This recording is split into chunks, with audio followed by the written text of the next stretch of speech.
What's going on, guys? I'm driving the 2020 Ford Escape, and like many new cars out there, this one is equipped with the automatic start-stop. So you can see I've just stopped at a red light and RPM's dropped down to 0. My engine is no longer running.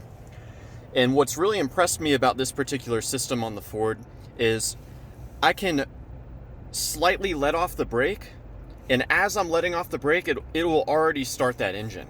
So you can see here, I'm just gonna barely let up on the brake.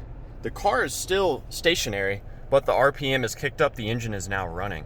So the vehicle's already anticipating me letting off the brake and accelerating. Earlier versions of the automatic start-stop system would require you to let off the brake all the way before they would even start the engine up. So this would result in a very noticeable lag off the line, especially if you were trying to take off in an aggressive way.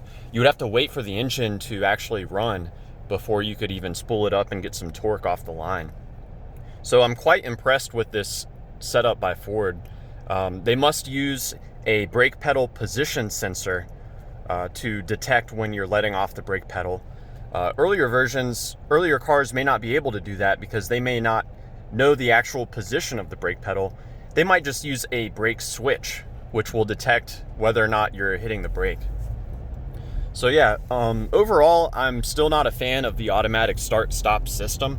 I really don't think that they save you on gas, and I do believe that they greatly contribute to wear on the starter. I've seen starters fail on these vehicles, on any vehicle that has a start-stop system. It's not uncommon for it to fail before it even gets to 100,000 miles. So that's why I'm not a fan. If I owned a vehicle like that, I would just disable that system. But if you have a different opinion, I'd like to hear about it. And thanks for watching.